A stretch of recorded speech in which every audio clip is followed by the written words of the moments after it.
لا حول ولا قوة إلا بالله العلي العظيم. حسبنا الله ونعم الوكيل، نعم المولى ونعم النصير. أعوذ بالله من الشيطان الرجيم. بسم الله الرحمن الرحيم. الحمد لله الذي يؤمن الخائفين وينجي الصالحين ويضع المستكبرين ويهلك ملوكا ويستخلف آخرين.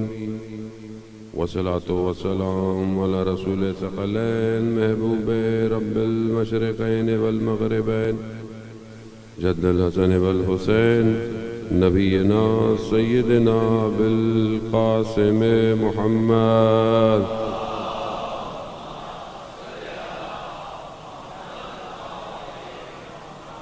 وعلى آله الطيبين الطاهرين المعصومين، لا سيما بقية الله في الأرضين، روحي وأرواحنا لتراب مقدم الفداء، ولعنة الله على أعدائهم أجمعين. بسم الله الرحمن الرحيم. رب اشرح لي صدري ويسر لي أمري واحلل عقدة من لساني يفقهوا قولي. أما بعد فقد قال الله تبارك وتعالى في كتاب الحكيم والقرآن المجيد: وما خلقت الجن والإنس إلا ليعبدون. صلوات بھیج دے محمد والے.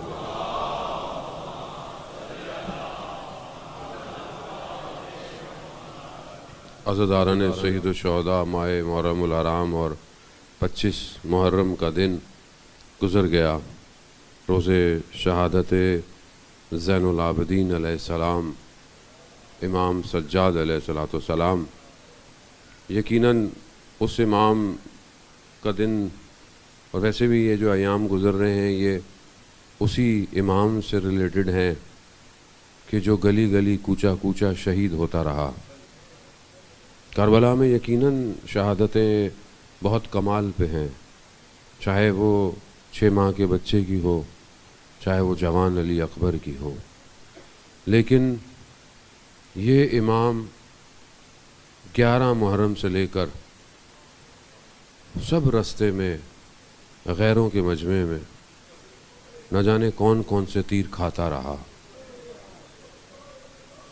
آسان تھوڑی ہے 35 سے 40 سال گریہ کرنا، آسان ہے نہیں ہے.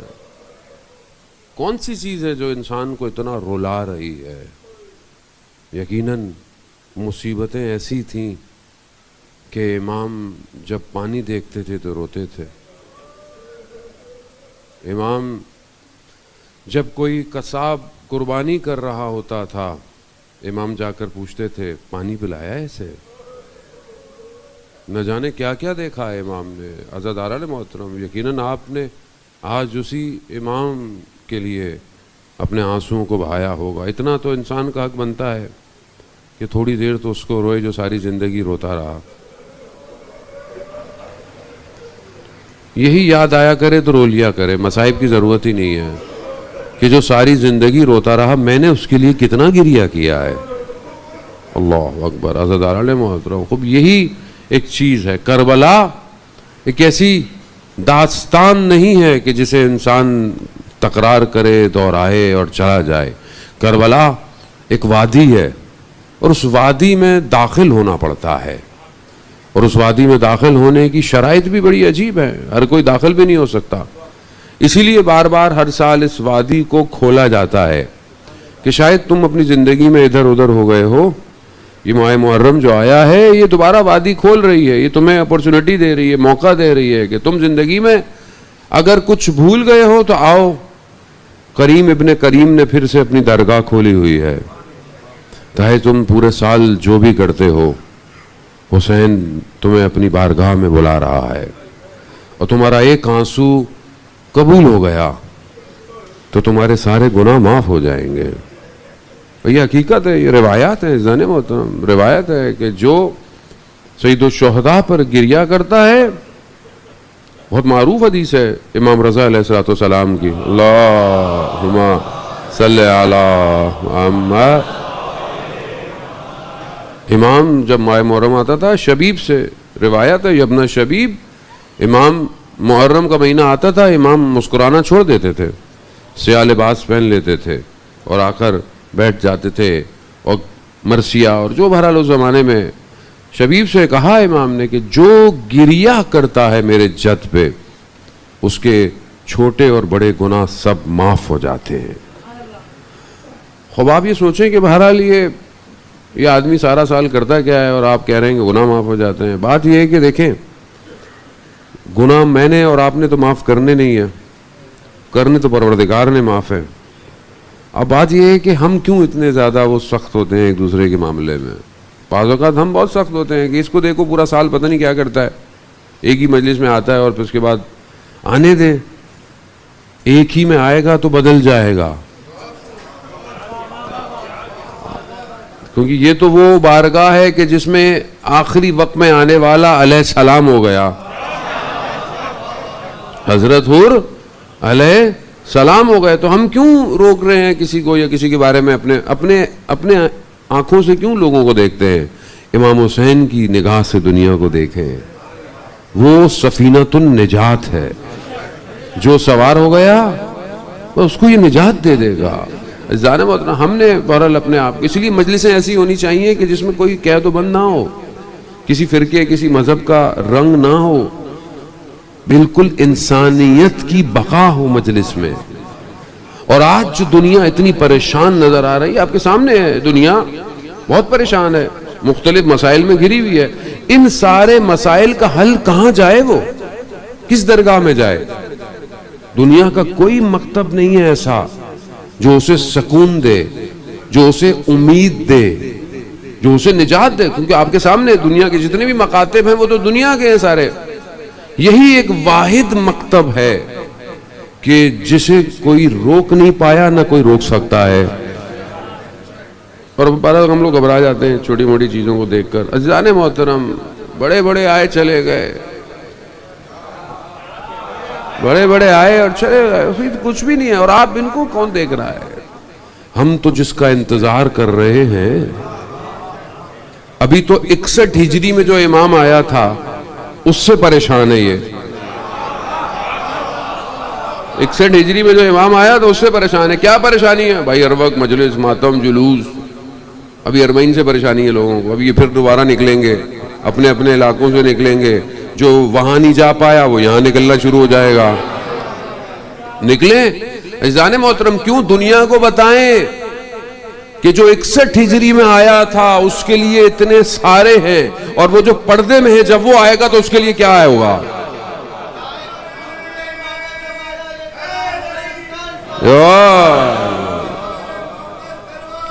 اللہم صلی علی محمد. اللہ اکبر، اللہ اکبر، یا رسول اللہ، یا رسول اللہ.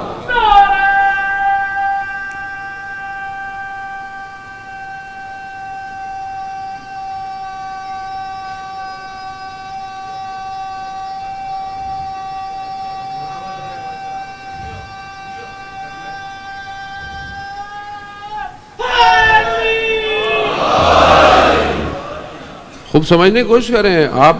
اصل میں ہم، مشکل تو ہماری اپنی ہے. اصل میں ہم خود نہیں سمجھے اپنے مکتب کو، دوسرا کیا سمجھے گا؟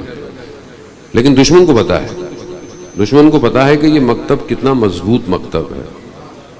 مطلب آپ بتائیں کس مکتب میں ایسا ہے کہ صبح سے شام تک بھی ایک ہی ذکر ہوتا رہے لیکن پھر بھی لوگ بیٹھے رہیں، کوئی یہ نہیں کہتا کہ تکرار ہو رہا ہے، کوئی یہ نہیں کہتا کہ تکرار ہو رہا ہے. اور اگر ہو بھی رہا ہے تو بھی ضروری ہے. کیوں؟ کیونکہ فطرت میں تکرار ضروری ہے. اگر صرف رات رہے تو آپ مر جائیں گے، روز صبح ہونی ضروری ہے. تو یہ مجلس اصل میں جہالت کے اندھیروں میں روشنی ہے. دنیا تو کہاں لے کے جا رہی ہے آپ کو؟ دنیا تو آپ کو مادہ پرست بنا رہی ہے. چاہے وہ دنیا کی یونیورسٹیاں ہوں، چاہے وہ کوئی بھی تعلیمی نظام ہو، دنیا کے سارے نظام آپ کو بہرحال اوپر تھوڑے بہت نظر بھی اچھے ہیں، تو اندر تو سب وہی ہے. دنیا کا میڈیا ہو، دنیا کی ہر چیز ہو، وہ کہاں لے کے جا رہی ہے؟ وہ تو آپ کو مادہ پرست بنا رہی ہے. جو چیزیں ہم استعمال کرتے ہیں وہ ہمیں کنزیومر بنا رہے ہیں. ہم سمجھتے ہیں کہ ہم ان کو کنزیوم کرتے ہیں، وہ ہمیں کنزیوم کر رہے ہیں. وہ دنیا میں کیپٹلزم، سوشلزم، لبرلزم سب آپ کے سامنے ہے، شور مچا رہا ہے پوری دنیا میں. لیکن کسی کے پاس نجات ہے؟ وہ اتنا سسٹم جو اپنے آپ کو بہت اچھا سسٹم سمجھتا ہے، ان کا حال تو آپ نے دیکھا کہ یہ ہمارے ہمسائے ملک سے اڑتے وقت انسانوں کو چھوڑ گئے، جانوروں کو لے گئے. جانوروں کو لے گئے، یعنی ان کے ہاں انسان کی قیمت نہیں ہے، جانور کی قیمت ہے. تو یہ کہاں انسان کو کمال پہ پہنچائے گا؟ ہماری پھر بھی نگاہیں ہوتی ہیں، ہم بھی چلے جائیں، ادھر ادھر چلے جائیں، امیگریشن ہو جائے. کیوں؟ بس صحیح ہے، وہاں مزدوری بھی کر لیں گے تو اچھا ہی ہے. اپنے ملک میں کام برا لگتا ہے. عزیزان محترم، وطن پرستی نہیں ہے ہمارے اندر. میں یہ نہیں کہتا کہ آپ پڑھنے نہیں جائیں، کام کریں، لیکن اپنی زمین کے بارے میں بھی تو سوچیں. اچھا اس کے بارے میں نہیں سوچ رہے تو کم از کم اپنی جو اصل مٹی ہے، کراچی والے مجمع ہے، اصل مٹی پہ پہنچ جانا چاہیے انسان کو. جو اصل مٹی ہے ہماری وہ کیا ہے؟ ہم کس طینت سے بنے ہیں؟ مجھے تو لگ رہا ہے کہ کہیں اور پڑھ رہا ہوں. صلوات بھیجتے محمد والے ہو.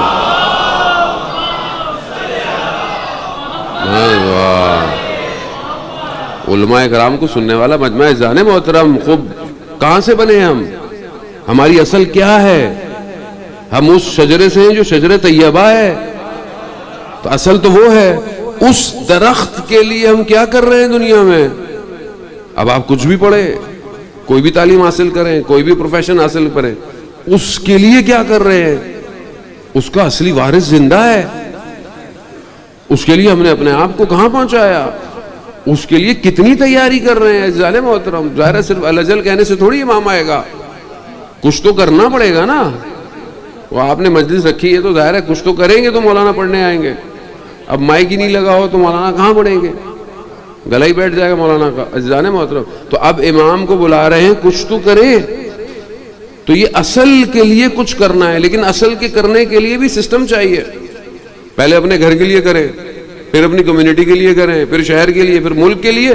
پھر پتہ چلے گا کہ امام کہیں گے ہاں یہ کچھ کر رہا ہے، اب اس کو اٹھا لو، اس کو اٹھا لو. ایسے ہی اٹھایا جاتا ہے عزیزان محترم.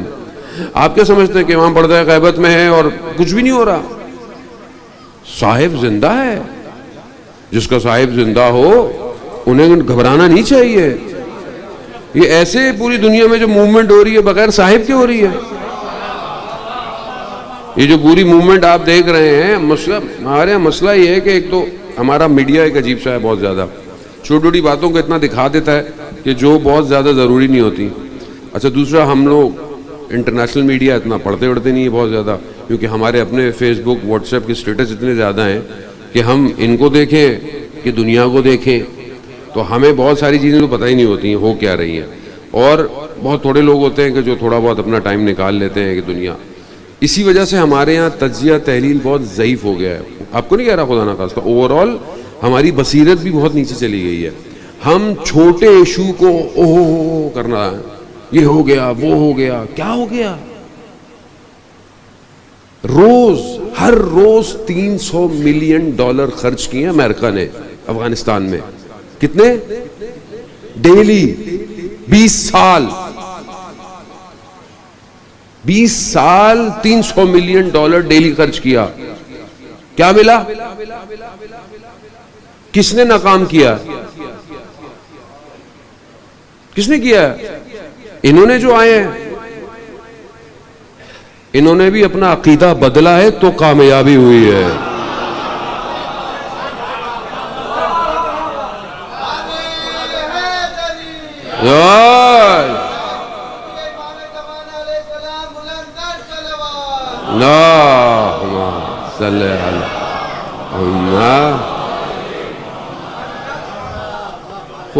بھائی دنیا کو آپ بتائیں، وہ حماس جو اتنے عرصے سے کہاں، وہ اب 10-11 دن میں سیز فائر پہ آ گیا. کیوں؟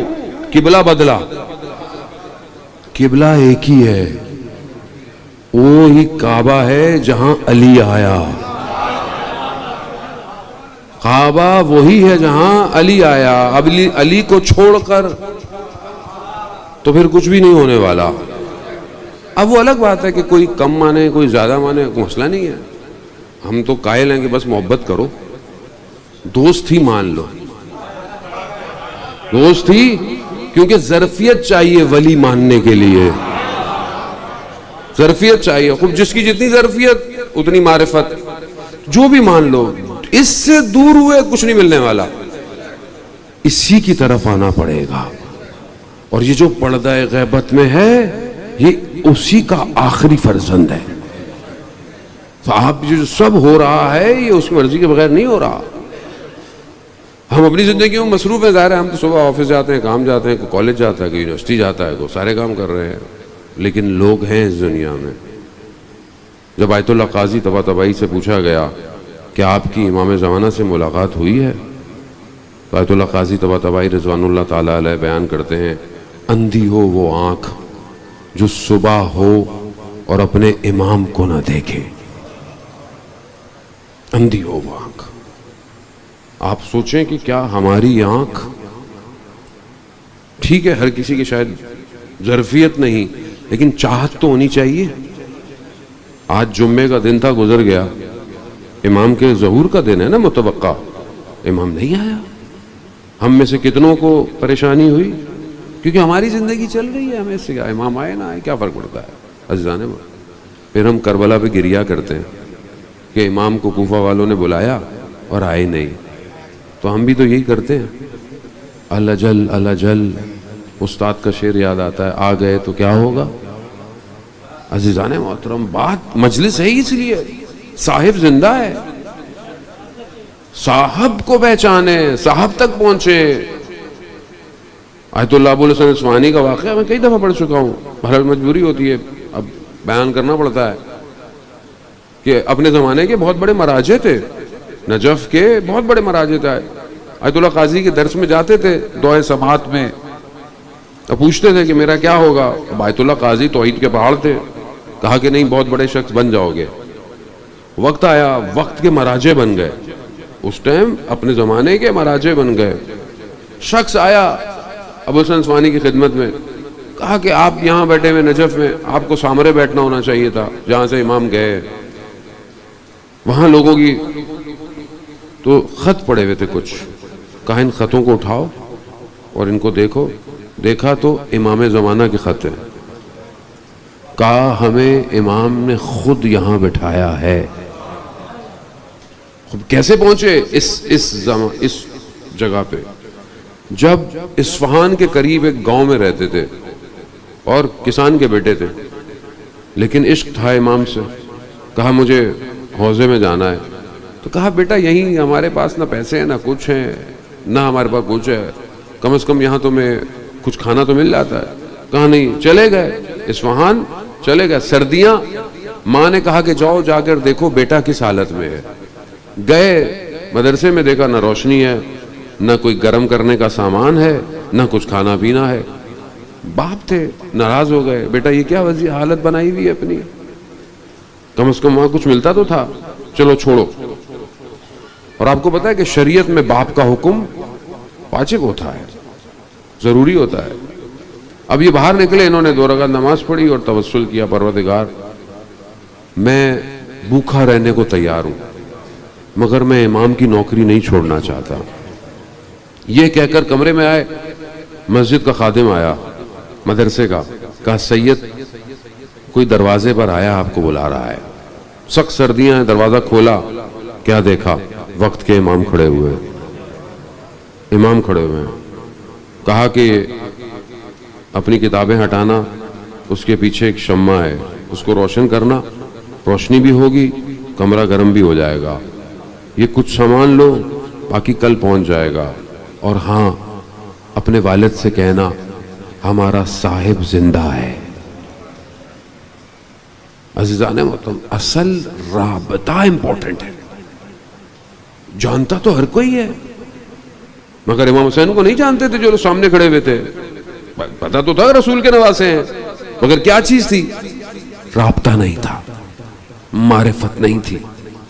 امام زمانہ کو ہر کوئی جانتا ہے، کرسچن بھی جانتے ہیں، کرسچن کی کتابوں میں امام کا ذکر ہے، ان کی کتابیں خود کہتی ہیں، انجیل کے اندر یہ عبارت ہے کہ جیسے کوئی گھر کا بڑا شخص گھر سے چلا جائے اور پیچھے کچھ لوگوں کو ذمہ داری دے جائے اور اس کے آنے کا وقت معین نہ ہو سکتا ہے وہ شام کو آئے، ہو سکتا ہے وہ رات کو آئے، ہو سکتا ہے کہ جب مرغے اذانیں دے رہے ہیں اس وقت آئے، اور اگر تم سو رہے ہوگے تو یاد رکھنا وہ کسی بھی وقت آ سکتا ہے۔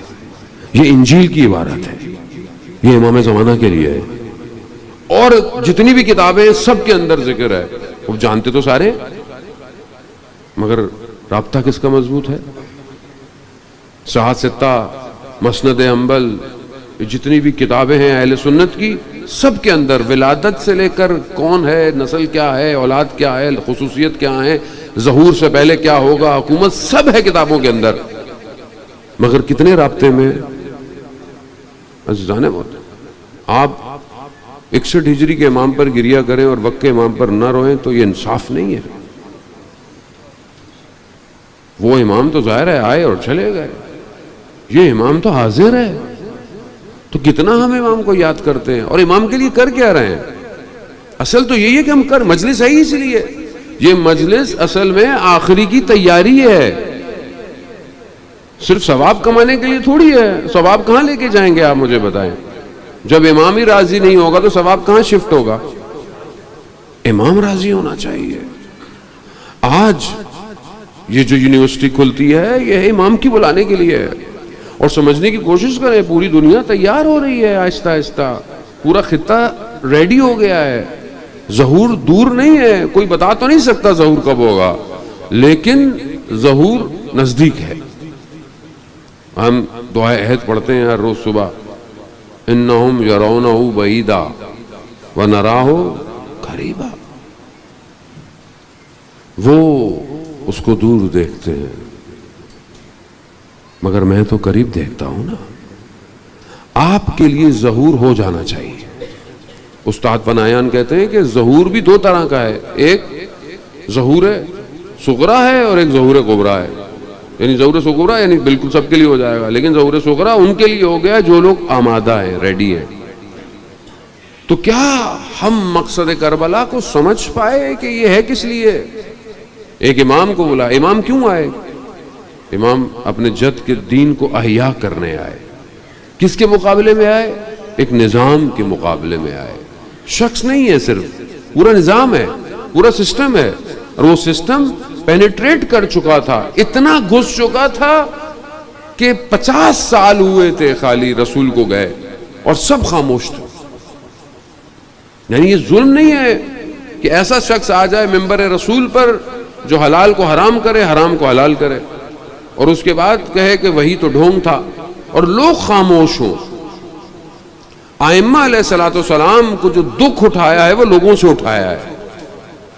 خواص تو ہر جگہ موجود تھے، خواص تھے ان کے پاس، عوام جب تک تیار نہیں ہوگی امام نہیں آئے گا، یہ یاد رکھیے گا۔ لوگ خاموش ہیں۔ آج پوری دنیا میں فرعونیت کا نظام حاکم ہے، لوگ خاموش ہیں، مگر فرعون کے نظام میں کیا ہے کہ مردوں کو ذبح کرو، عورتوں کو زندہ رکھو، ان کو قبیلوں میں بانٹو، ان کے اوپر حکومت کرو۔ آج کیا ہو رہا ہے؟ آج جوان ذبح ہو رہے ہیں کہ نہیں ہو رہے؟ اب آپ بولیں گے کہاں جنگ لگی مولانا؟ آج جوان کا نفس ذبح ہو رہا ہے۔ آج جو نظام حاکم ہے وہ یہ آج آپ کے ہاتھوں میں کیا ہے؟ یہ آپ کیا سمجھتے ہیں؟ آپ کے فائدے کے لیے یہ جو آپ فیس بک، انسٹاگرام، سنیپ چیٹ، ٹک ٹاک، یہ سب کیا ہے؟ یہ کس نے بنایا ہے؟ آپ اپنی مرضی سے چیزیں ڈالتے ہیں اس میں، آپ اپنی مرضی کی چیز ڈالیں کتنی لائک ہوتی ہیں، اور ان کی مرضی کی چیزیں ڈالیں پھر دیکھیں کتنی لائکس ہوتی ہیں۔ آج یہ ٹرینڈنگ پہ لوگوں کو لے کے نہیں جا رہا۔ آج گھر کی چار دیواری گر نہیں گئی، پہلے حیا اور ادب شرم ہوا کرتی تھی، اب کہاں ہے؟ اب آپ جب چاہیں جو چاہیں دل چاہے آپ دیکھ لیتے ہیں. کیوں؟ کیونکہ نظام کسی اور کا ہے. زانے محترم اب وہ سامنے آ کے آپ سے نہیں لڑے گا، اب اسے آپ کے ذہن قبضے میں چاہیے. وہ آپ کے ذہنوں کو غلام بنا رہا ہے. وہ انسان کو ایسا کر دے کہ یہ صبح فجر کی نماز میں نہ اٹھے. ایک نگاہ نامحرم صدیوں کے فاصلے پہ پھینک دیتی ہے. ایک نگاہ. ایک عالم دین کہتے ہیں ایک نگاہ نامحرم 2000 سال پیچھے پھینک دیتی ہے. ہم تو ویسے ہی مائنس میں. تو کیا چھٹے امام نے کہا کہ یہ جو نگاہ ہوتی ہے یہ شیطان کا تیر ہے جو روح پہ آگے لگتا ہے. اس تیر کے ساتھ ہم تہجد کی نماز پڑھیں گے، ہم اسے سجدے کریں گے. تو اس نظام سے کون لڑے گا؟ یہ جو ڈرامے آج ہمارے یہاں آتے ہیں، ٹی وی میں آ رہے ہیں، نامحرم محرم حرام تعلقات، اور ہماری پوری فیملی بیٹھی بھی دیکھ رہی ہوتی ہے. کون اس کا مقابلہ کرے گا؟ کون رائٹر بنے گا؟ کون ڈائریکٹر بنے گا؟ کون بچائے گا قوم کو، ان جوانوں کو، ان بچوں کو معصوم یہ جو بیٹھے ہوئے گیم کھیل رہے ہوتے ہیں موبائلوں پہ اوپر؟ کون بچائے گا؟ اور آپ سمجھ رہے ہیں کہ نہیں ہم اپنی زندگی گزارتے رہیں، بس ہم آئیں مجلس چلے جائیں اور بس امام. کہاں امام آئیں گے مجھے آپ بتائیں؟ کیا ہے ہمارے پاس اتنی سیکیورٹی؟ ہمارا ڈیٹا اتنا انکرپٹڈ ہے، ہماری فضائیں اتنی سیف ہیں کہ ہم امام کو بلائیں اور ان کو پتہ نہ چلے؟ اس نے تو آپ کو ہر چیز دے دی، آپ جہاں چل رہے ہیں، بول رہے ہیں، سن رہے ہیں، سب پتہ ہے اس کو. یہ سسٹم اس کا بنایا ہوا ہے. یہ خوش فہمی مت رہیے گا کہ اس سسٹم میں رہتے ہوئے ہم جیت جائیں گے. نہیں، کبھی بھی جنگ دشمن کے میدان میں نہیں جیتی جاتی. امام حسین نے بھی کربلا خریدی ہے، میدان اپنا لیا. میدان اپنا لیا. کیوں؟ کیونکہ اپنے میدان میں دشمن کو ہرایا جاتا ہے. امام کو کربلا لے کر نہیں آئے، امام نے کربلا بلایا ہے. آؤ، میں 6 مہینے کے بچے سے تمہارے چہرے کے نقاب کو کھینچ لوں گا. خوب سمجھنے کی کوشش کریں. کربلا ہر دور کے لیے ہے. آج ڈیجیٹل دور ہے، آج آرٹیفیشل انٹیلیجنس کا دور ہے، آج مین اور مشین کمبائن ہو چکا ہے. آج انسان سے آگے نکل گئی ہے مشین. ہمارے پاس کیا ہے؟ ہم کیا بنا رہے ہیں؟ کہاں امام کو اتاریں گے؟ جوان ہیں آپ، سمجھنے کی کوشش کریں، اپنا ٹائم ضائع نہ کریں. ایک تو اپنے آپس کے اختلافات، پھر شیعہ سنی اختلافات، یہ سب چھوڑیں. اس کا ایک کا انتظار کریں جو کائنات جس کا انتظار کر رہی ہے. اس امام کی طرف بڑھیں، اس امام کو یاد کریں، اس امام کا گریہ کریں. وہ جوان کا واقعہ میں پہلے کئی دفعہ پڑھ چکا ہوں. پیرس میں رہتا تھا، مہنگا تھا شہر سے باہر رہتا تھا. امتحان یونیورسٹی کے تھے، آخری ایگزام تھے. ایک ہی بس آتی تھی صبح. بس میں بیٹھا، بس خراب ہو گئی. اتر گیا، کافی دیر دیکھتے رہے مگر بس والے نے کہا کہ بس صحیح نہیں ہوگی. اٹھا، ہائی وے پہ کھڑا ہو کے شاید کچھ سواری مل جائے. نہیں ملی. وقت گزرتا جا رہا تھا، آخری امتحان تھا، نہ پاس ہوتا تو مشکل تھی ڈگری ملنا. بڑی محنت سے آیا تھا. زمین پہ بیٹھ گیا، وقت کے امام سے توسل کیا کہ مولا مجھے اس مشکل سے نکال دے. میں نماز، کیونکہ مذہبی تھا لیکن جب دائرہ پیرس آیا تو تھوڑا مذہب ڈھیلا ہو گیا، نماز تھوڑی سی سست ہو گئی. کہا کہ مولا مجھے نکال دے، میں آئندہ نماز اول وقت پڑھوں گا. تھوڑی دیر ہوئی، دیکھا کہ ایک شخص آیا، اس نے بس والے کو کہا کہ میں دیکھتا ہوں. کہا کہ سٹارٹ کرو. اس نے کہا ہو ہی نہیں رہی. کہا نہیں کرو، بس سٹارٹ ہو گئی. اس نے دیکھا کہ بس سٹارٹ ہوئی ہے. سب سے پہلے دوڑتا ہوا آیا، سب سے پہلے بس میں سوار ہونے لگا. جیسی سوار ہونے لگا تو وہ شخص سامنے آیا اور اس نے کہا کہ وہ جو وعدہ کیا ہے اس پہ قائم رہنا. اتنی دیر میں یہ سوچتا کہ یہ ہے کون، کہاں سے آیا اور میری بات کیسے پتہ چلی، وہ شخص غائب ہو گیا. ساری زندگی پھر ایک عالم دین کہتے ہیں کہ میں اس کے ساتھ سفر کر رہا تھا، مجھے نہیں پتا تھا ماڈرن سے لڑکا، لیکن رستے میں نماز کا وقت آیا فوراً اترا اور اول وقت نماز پڑھی۔ جب میں نے پوچھا اس سے تو کہا کہ میں نے امام سے وعدہ کیا تھا۔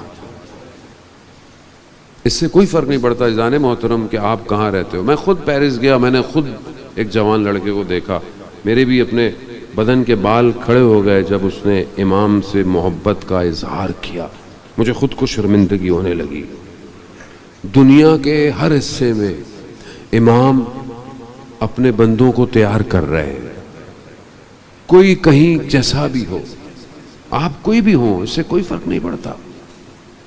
آیت اللہ سستانی کے والد کا واقعہ ہے، مشہد میں رہتے تھے، امام کے لیے دل تڑپا، اداس ہوا، 40 ہفتے کا عمل کیا، ہر مسجد میں مشہد کی کہ ایک ایک ہفتے ایک مسجد میں زیارتیں پڑھنا شروع کی۔ جب آخری ہفتہ تھا دیکھا ایک نور آیا جو مسجد سے گزرا، یہ سمجھ گئے، یہ نور کا پیچھا کیا، دیکھا تو ایک چھوٹے سے علاقے میں ایک گھر کے اندر نور چلا گیا، یہ گھر میں گئے، دیکھا تو گھر میں ایک میت ہے، یعنی کسی کا انتقال ہو گیا ہے، اور امام اس میت کے سرہانے بیٹھے ہوئے ہیں۔ امام کسی اور کو نظر نہیں آ رہے، صرف ان کو نظر آ رہے ہیں۔ امام نے اشارہ کیا، امام کے پاس آ کے بیٹھے۔ امام نے کہا کہ دیکھو اس جیسے ہو جاؤ۔ وہ میت ایک خاتون کی تھی کہ جو اس زمانے میں جب حکومت نے پابندی لگائی تھی کہ جو بھی خاتون گھر سے حجاب کے ساتھ جائے گی اس کا حجاب کھینچ لیا جائے گا، اور وہ خاتون کئی سال اپنے گھر سے باہر نہیں نکلی صرف اس وجہ سے۔ آج پتہ نہیں ہماری ماؤں بہنوں کو کیا ہو گیا، بغیر حجاب کے باہر نکل آتی ہیں۔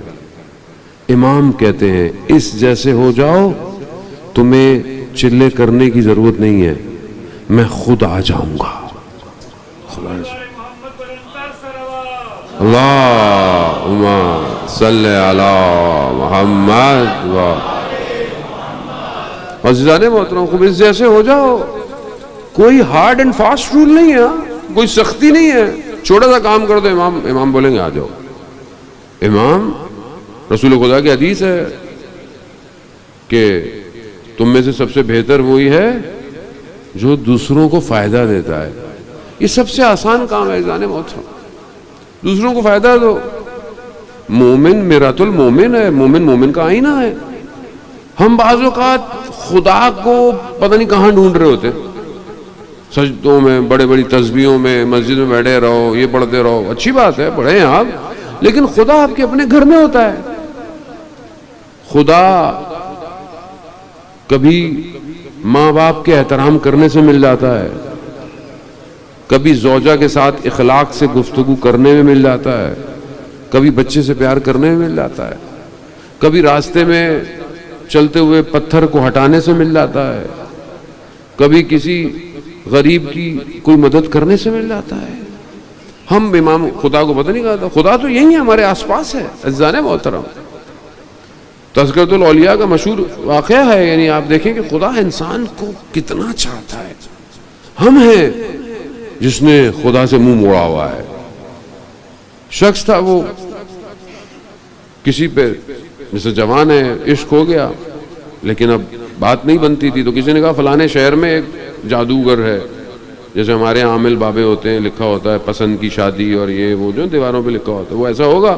وہاں پہنچ گیا، اس نے کوئی اپنا حساب کتاب کیا، اس نے بولا نہیں ہو سکتا تمہارا۔ کیوں؟ کہا تم نیک کام کرتے ہو، تم نیک کام؟ کہا ہاں میں تو نماز پڑھتا ہوں۔ کہا 40 دن تک کوئی نیکی نہیں کرنا۔ آپ دیکھ رہے ہیں نجاست آتی ایسے کہ جب عبادت ہٹا لی جائے، اس لیے کہتے ہیں کہ دائم الوضو رہا کرو، ہر وقت وضو میں رہا کرو۔ کیوں؟ کیونکہ دو فائدے ہیں، ایک رزق میں بھی اضافہ ہوتا ہے، دوسرا روحانیت میں بھی اضافہ ہوتا ہے۔ جب انسان وضو میں ہوتا ہے تو انسان کو شرم آتی ہے نا کہ میں نے یہ بات کیسے بول دی، میں نے نگاہ کیوں ہٹائی، کیوں؟ وضو میں ہوں میں۔ کتنا فائدہ ہے۔ اب نجاست، کہا 40 دن نہ عبادت نہ کوئی نیکی۔ 40 دن بعد گیا، پھر اس نے حساب کتاب لگایا، کہا نہیں تم نے کوئی نیکی کی ہے؟ کہا میں نے کوئی نیکی نہیں کی، میں نے کچھ بھی نہیں کیا، نہ نماز پڑھی ہے نہ کچھ کام کیا۔ نہیں پھر بھی سوچو۔ کہا میں تمہارے پاس آ رہا تھا تو رستے میں ایک پتھر پڑا ہوا تھا، میں نے کہا سائڈ پہ کر دوں، کسی کو کہیں نقصان نہ پہنچائے. وہ کھڑا ہو گیا, کہا یہاں سے چلے جاؤ. کہا 40 دن عبادت نہیں کی اور خدا تمہیں تمہارے قدموں سے بچا رہا ہے. خدا تو یہ ہے زانے محترم, خدا ہم منہ موڑ کے گھوم رہے ہیں ادھر ادھر, وہ تو اپنے بندے کا انتظار کر رہا ہے کہ یہ آئے گا کب میری بارگاہ میں, کب آئے گا. ان اللہ یحب التوابین, بے شک خدا توبہ کرنے والوں سے محبت کرتا ہے. خدا نے محبت کا اظہار اور کہیں نہیں کیا توبہ کرنے والوں کے علاوہ. یعنی یقیناً خدا محبت کرتا ہے باقی, لیکن واضح ہے کہ اگر تم پلٹ آؤ تو خدا تمہارے لیے اپنے دروازوں کو کھول کر. خدا کا دروازہ ہمارا دروازہ تھوڑی ہے. مولانا صاحب کا موبائل بند, میسج نہیں پڑھ رہے, جواب نہیں دے رہے, پبلک ناراض ہو جاتی ہے. اب کسی کو کیا پتا کہ مولانا صاحب کی بھی بہرحال مجبوریاں ہیں, لیکن نہیں, یہ خدا ہے. یہاں موبائل آن نہیں کرنا پڑتا, یہاں صرف ہاتھ اٹھانا پڑتا ہے. 24 گھنٹے آن لائن ہے اور نیٹ ورک بھی بزی نہیں ہے, نیٹ ورک بھی بزی, اور آپ کو چارج بھی نہیں ہونا پڑے گا. مسجد میں بھی آنے کی ضرورت, کہیں پہ بھی کسی بھی حالت میں اسے پکارو, وہ سن رہا ہے, سن رہا ہے. سمجھنے کی کوشش کریں. امام حسین نے اپنا سب کچھ اسی رب کے لیے قربان کیا ہے. یعنی جس کے لیے علی اکبر جیسا خوبصورت جوان قربان ہو جائے, وہ خود کیسا جمال ہوگا اس کا. یعنی کوئی تو قیمتی چیز ہے نا جس کے لیے امام حسین اتنا سرمایہ لے کر پہنچے ہیں کربلا. وہ سرمایہ کیا ہے؟ کروڑوں لوگ اربعین پہ, خدا ہم سب کو اربعین کی زیارت نصیب فرمائے. کروڑوں لوگ چلتے ہوئے جا رہے ہیں. کہاں جا رہے ہیں؟ کربلا. کس کی طرف؟ امام حسین کی. کروڑوں لوگ, کروڑوں نگاہیں امام حسین کے گنبد کی طرف, اور امام حسین کی نگاہیں کہاں ہیں؟ اپنے رب کی طرف کہ پروردگار میں نے سب کچھ تیرے لیے کیا ہے, رزن بے قضائے, تو راضی رہے پروردگار. ایک لمحہ کوئی مورخ, کوئی راوی بیان نہیں کر پایا کہ کسی لمحے امام نے تکلیف کا اظہار کیا ہو.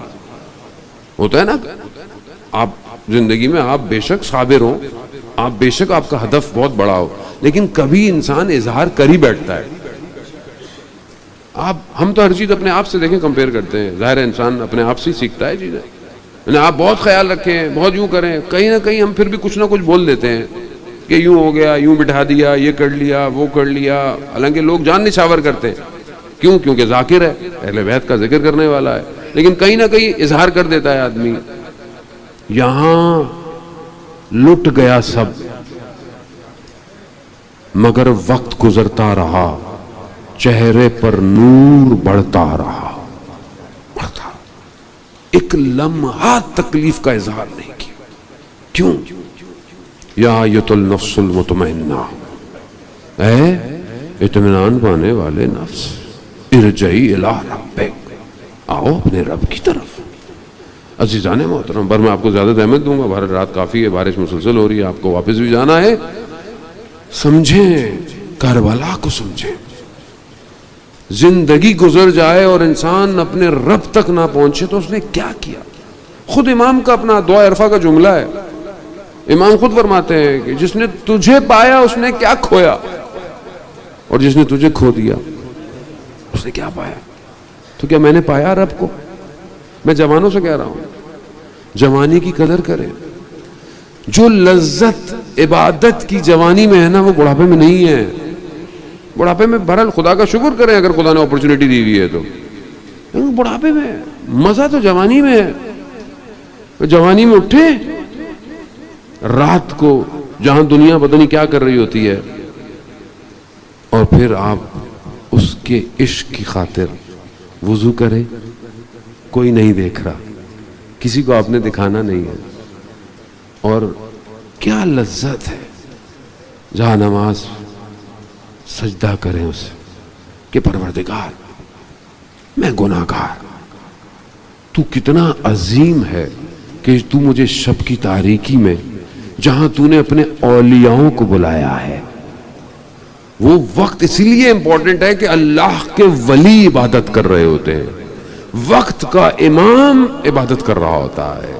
اس لیے تو کہتے ہیں کہ ہمارا سلام ہو اس وقت کہ جب آپ رکوع کی حالت میں ہیں, ہمارا سلام ہو کہ جب آپ سجدے کی حالت میں ہیں.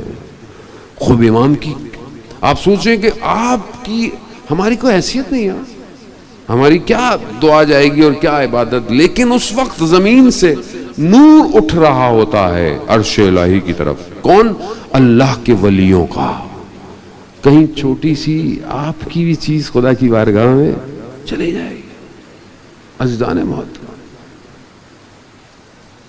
ممکن اللہم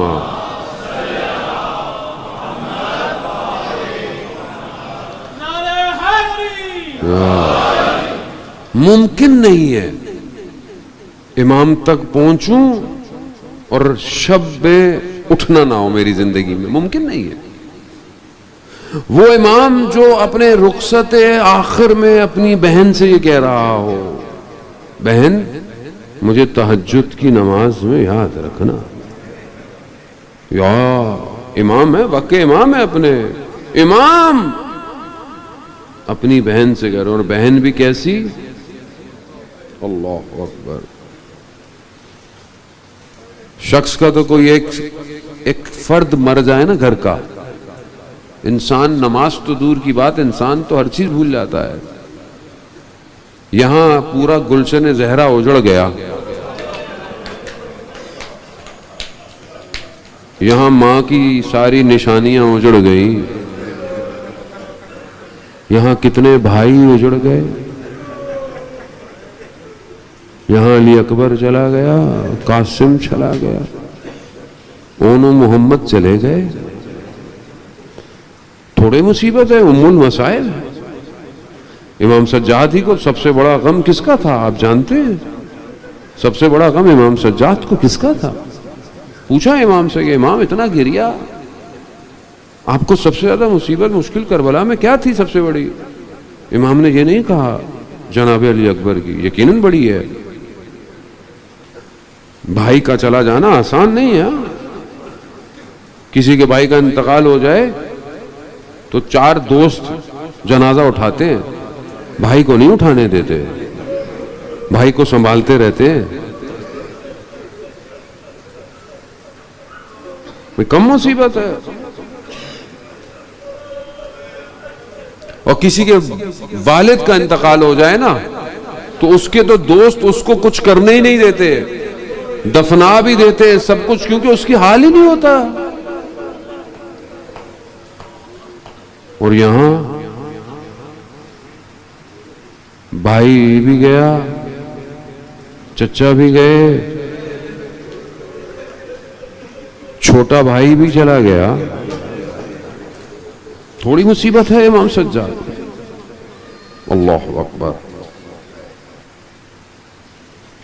اس کے باوجود بھی امام کہہ رہے ہیں کہ یہ سب مشکلیں. کہا مولا پھر کون سی مشکل؟ کہا ہائے شام,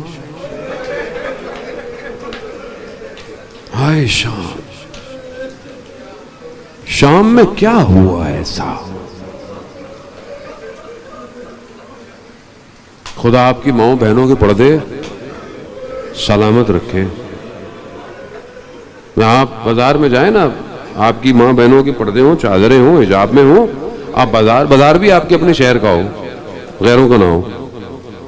کسی کی نگاہ غلطی سے پڑ جائے نا حجاب میں, غیر بھی نہیں ہے تو آپ سے برداشت نہیں ہوتی. غیرت برداشت. سلام ہو مظلوم امام پر. غیروں کا مجمع اور پتھر, زبانوں کے تیر, حتی شام میں امام کے سر پر آگ پھینکی گئی. اللہ اکبر, اللہ اکبر. خب یہ کم مصیبت ہے عزیزان محترم, یہ مصیبت کم ہے, یہ مصیبت بہت ہے. اسی لٹی ہوئی حالت میں آزادانہ محترم، بہرحال میں کیونکہ میری آخری مجلس ہے کراچی کی، خدا زندگی دے آپ کی خدمات میں آؤں گا، میں مجبور ہوں، مجبور کیا ہوں. امام سجاد کا غم ہو، بی بی زینب کا غم ہو، کوئی بھی غم ہو، مجھ سے رہا نہیں جاتا اس ایک قیدی کا ذکر کرنا جو آج تک قید میں ہے.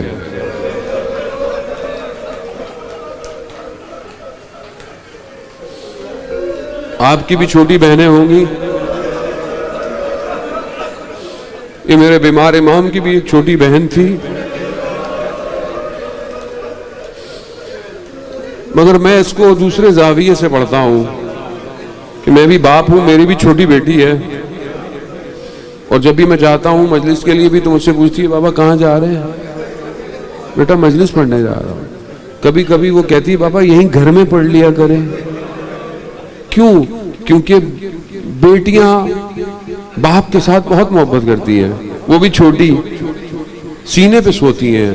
میں نے خود امتحان کیا ان ساری چیزوں کو، کچھ تو میں نے کہا محسوس کروں نا، کہیں تو کچھ کربلا سمجھ میں آئے، کہیں تو کچھ سمجھ میں. جب گھر سے نکلو بابا کہاں جا رہے ہیں، روز آتے ہیں، روز واپس آتے ہیں، بار بار پوچھتی ہے. اور جب آپ واپس آئے نا پوچھتی ہے بابا آج آپ کے جانے کے بعد نا یہ ہوا گھر میں بابا. اب یہ بچی جو دیکھ رہی ہے صبح سے جو گیا واپس نہیں آیا، واپس باپ گیا کیا دیکھا، باپ کو کیا دیکھا؟ آزادارہ میں آپ کو کیا بتاؤں کیا دیکھا اس بچی نے.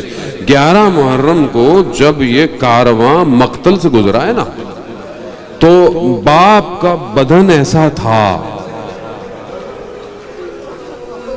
شاید آپ کو ابھی بھی نہیں سمجھ میں آئے گا، میں الفاظ ادا نہیں کر سکتا. باپ کا بدن ایسا تھا، استاد فاطمی نیاز کہتے ہیں کہ امام سجاد کی روح نکل جاتی باپ کے بدن کو دیکھ کے. بی بی زینب نے نیچے گرا دیا، سنتے ہیں نا، بی بی زینب نے اپنے آپ کو نیچے گرا، اس وجہ سے کہتے ہیں نیچے گرایا. اب وہ بیٹی جو رات کو بھی باپ کے سینے پہ سوئی تھی وہ کہتی ہے پھوپھی جان یہ کس کا بدن ہے؟ کیا ہوا؟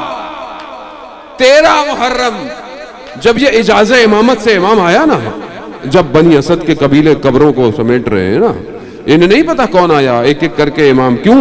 کیونکہ کسی کو کیا پتا یہ کس کا بدن ہے، یہ کس کا بدن ہے، کیونکہ سر تو تھے ہی نہیں.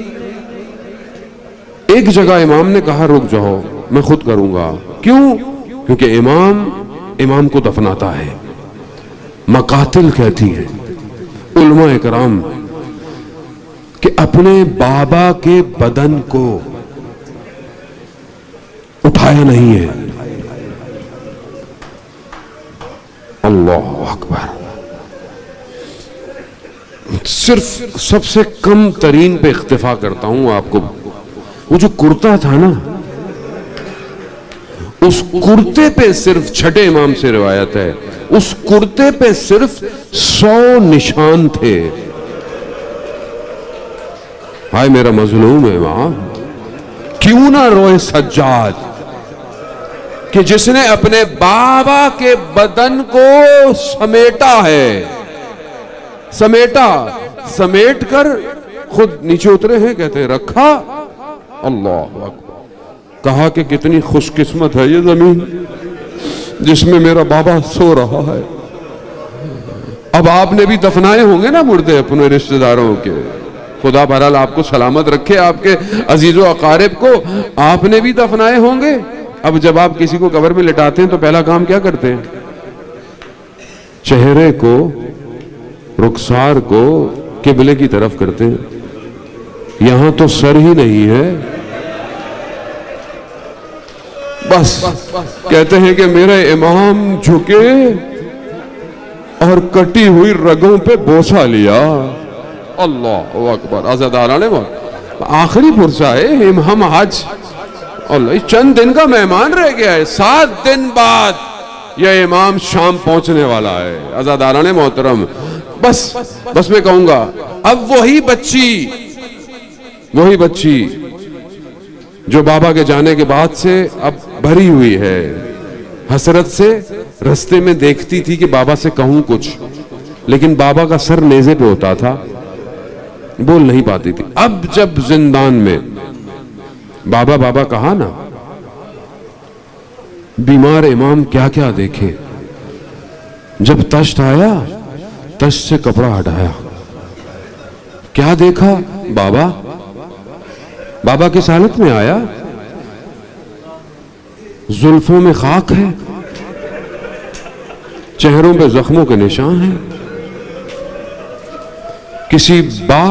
کسی بیٹے کو باپ ایسے نہ ملے، اور وہ بھی کوئی چھوٹی سی بچی۔ اللہ اکبر، اللہ۔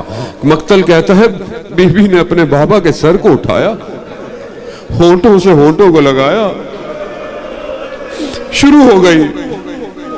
بابا آپ کے جانے کے بعد خیموں کو آگ لگی،